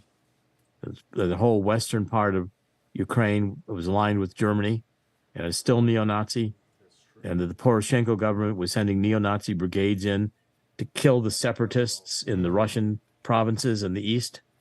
Putin just had enough of it. He had the Minsk agreements. He had all this settled, and the war was going to end. Boris Johnson came in and squashed Boris Johnson came in and ruined it, scrapped it. Mm-hmm. Hey, one last question for me, Dr. Corsi. If U.S. troops get involved, and Putin's continuing to release things. He released the German military. We're talking about using advanced German cruise missiles to take out bridges in Crimea. Russia taped their conversation and released it. Yeah. And Putin's right now running nuclear. He's running military exercises, gaming using tactical nuclear weapons. Yeah, yeah. One last question from me, Dr. Corsi and Terry, whatever you want to do. Judge Napolitano has gone on record quite a few times about a conversation that he had with President Trump regarding why President Trump never released the other Kennedy assassination files. And what he said is that President Trump told him, if you saw what I saw, you wouldn't have released them either. Now, I don't think President Trump has ever, denied that either. So I'm going to go ahead and say that the conversation happened. What is it that you think that he saw that he doesn't want to release? Well, first of all, I know Judge Napolitano quite well, and I've been interviewed by him, and we discussed this. It was Mike Pompeo, who was then Secretary of State, who did the final convincing of Trump not to release the information. He was head of the CIA. Mm-hmm. What at that time, I guess he had, well, at any rate, he told Trump, they always come in and tell you, if you release this, you're going to destroy national security secrets and you're going to reveal our methods, etc. Now, I'm sure that there's no document that says we killed Kennedy. There's two documents that are very damaging. One I put in the book, and that is in 1967, the CIA did a memo saying it was official CIA policy that anybody who disagreed with the Warren Commission they'd run a psychological operation against to try to discredit. And they've done that, and they say this is where the conspiracy theorist idea was born, and they've still used it. They still haven't released the documents. I think the documents show that Lee Harvey Oswald was working in an operation with the CIA and in Dallas, and began to realize as he was arrested that he was being framed. And he said, I'm a patsy and all the rest of it. I think that it makes it absolutely clear that Lee Harvey Oswald was not the lone gun assassin. And so they can't tell that to the American people, or the American people will know not only that the government's lied for 60 years, but the press has lied for 60 years. Right. And you're not going to get mainstream media coverage by NBC or ABC and CBS to do what I just did in this past hour and a half or whatever, go back on and say that the media has been lying to us and that they're owned by the government, which is the truth. Okay, so the lie has to continue. And I think Trump was made to feel that if he didn't do that, our national security would be compromised. And somehow or other, the trust in the government would evaporate. And we're at war with Ukraine. I mean, they could make this seem like all kinds of scary stuff. I mean, it's gone anyway. There's nobody trusts the government now. I mean, well, and again, the one thing that I think Robert Kennedy knows about this book. He had his radiologist check it out. So he was scoping it out to see whether it was worth, and his radiologist gave it 100% true validation. And I've spoken with him at length. His name is Dr. Edward Fogarty. Dr. Edward Fogarty, the renowned radiologist, and he validated that the work Dr. Manting and Dr. Chesser did is correct, and the book is correct. So the book is unimpeachable. This is indisputable. What we discussed tonight is indisputable. Now that the book is out, and Bobby Kennedy, as his father, knows now that this book validates that his uncle was killed by the CIA. Kennedy is the one guy who I think would actually go in and tear apart the deep state. Got personal reasons for doing so. Sure. Trump had a very ineffective president. He was constantly picking the wrong people in Washington, picking Reince Priebus to be his first chief of staff. There would be nobody that would sell out Trump faster than Reince Priebus. And he was constantly picking the wrong lawyers. He was picking the wrong people. Rudy Giuliani was one of the few last who was supporting him. Even his legal team turned against him.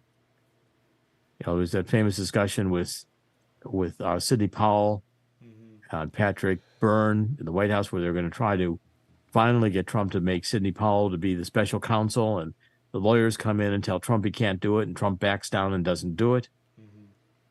Trump did not understand that if you go to Washington, the first thing you got to do is assume everybody's lying to you. Right. And then you got to just figure out why they're lying to you. What do they want? Well, hopefully he's learned his lesson, Well, hopefully. We'll see. We'll see. They're trying to force him to learn it. And at first, I'm hoping that they don't decide that they're going to have a little nuclear war here. These people, remember, they're depopulationists. You've got Noah Harari on the record of saying human beings are mostly useless. Building a metaverse, the best thing we can do is have them be in the metaverse on the internet all day and give them drugs. Yeah. So Doc, your book can be found on Amazon, right? Is there anywhere else or anything else you want to say to tell everybody? Barnes & Noble, you can get it from Barnes & Noble. The bookstores are not really going to feature it. We didn't think the bookstores would even cover it. It's on Amazon. It's a hardcover, paperback, and it's also an ebook. And Barnes & Noble has it as well. Other outlets like Target, it's around. But again, if you were in the bookstores, I'm guarantee you they'd have it stored away where you couldn't find it. They're not putting this book on the front table. Well, haven't you heard, Dr. Corsi? You're a conspiracy theorist. Yes, I've been hearing that for 20 some years. So I'd like to have you back on sometime in the future to talk about highlights of all these other great books, especially the Obamas. Another one, I think America for Sale. You're gonna have to do that was like in 2000 what 10. 2011. Yeah, that's a great book too. And I predicted all this. You're gonna have to do a second edition. right. That's why I brought that up Right. specifically about the middle class, right? Yeah. And when we grew up, they were sending the manufacturing to China, right? I'm in Right. IT sales, right? So then around Y2K, everything's going to India. All those jobs are going to India. So our higher paying jobs are India. Now they got AI. So you're gonna have a third pillar. You got the manufacturing in China, high tech in India, AI in the United States of America, right? So what does that leave the middle class? Gone.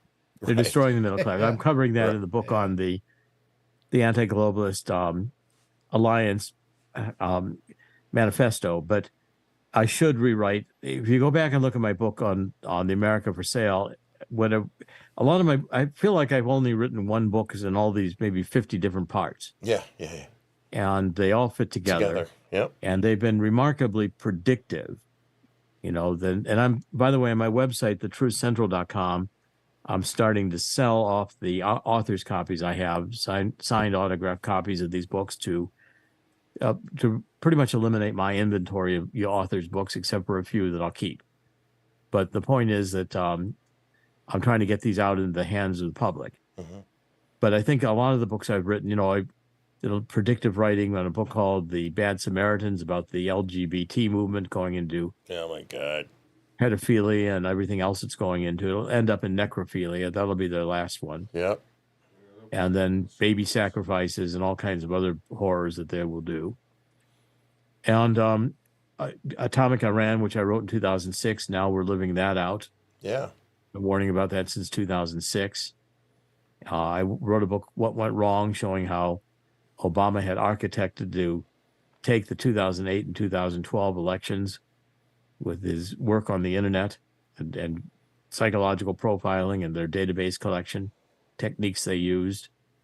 Been showing how the CIA has been running these kinds of operations. That my first book on Kennedy, who really killed Kennedy, talked all about the operation in Guatemala, 50s, that Howard Hunt was involved in, the same guys that show up in Watergate, same guys that showed up in the Kennedy assassination. This was all CIA operatives.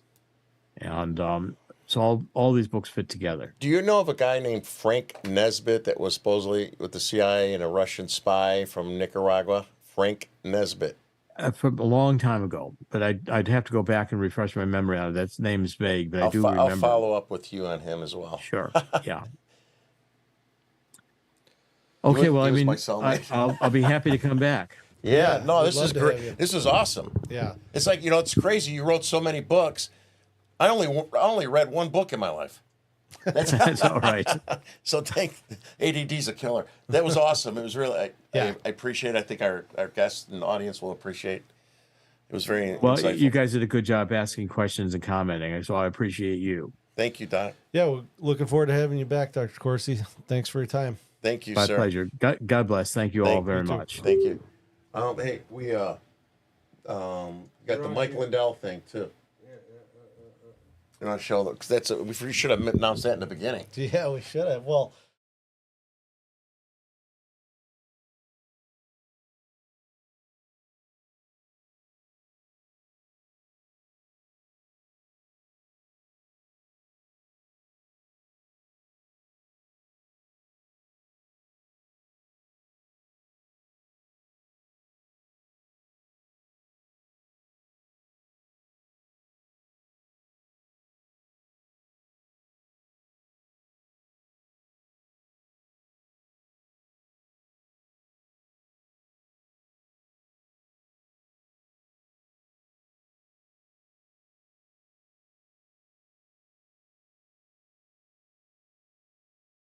Will be the Homeland Security Director if Trump wins again. We have Sarah Carter. She's on Fox News all the time. We've got Rodney Smith. He's another border agent executive, and they're part of Border 911. They'll be coming in. We're going to be at Bourbon Street in the southwest side, just like with Mike Lindell. So that's going to be June 12th at 6 o'clock. and the southwest side at Bourbon Street. And then there's something else in the works. There's going to be a big event in Lake County with a bunch of patriotic entertainers and speakers. That will be August 17th, right before the DNC convention. Another thing that's in the works. You ever see all those Trump boat parades that are going on in Florida? Well, the DNC convention starts on Monday. I think it was the 18th. You're going to be seeing a Trump boat parade go right past the McCormick Place during their kickoff of the DNC convention. Yes. So stay tuned. This is all in the works this week. We're excited, looking forward to it. And thank you. Yeah, that's not going to be a crazy. I'm sure there's going to be so much peace Oh, we'll be in the water. during. Yeah, I know. That's probably going to be the safest place to be. Yeah. Yeah. No Antifa, they can't afford a boat. BLM, they don't know how to swim. They would. Yeah, right. Yeah. It's like, we're safe. You think they wear their masks swimming? Yeah. So, Well, hey, thanks for everybody for joining. That was an interesting. yeah, interview. well, this is cool, man. Yeah. All right. Go to mypillow.com. Bell 1776. 2 L's. Yeah, BELL 1776. And we're going to be on Lindell's show soon. Not on his show, on his platform. On his platform. That's in the works. So you'll be able to see us there as well. Yeah. Yeah. And we got, one more thing. We got we have a 9/11 truther coming up. Oh, yeah, next week. Next week. I think his name is Richard Gage. And he is I believe he's an architect.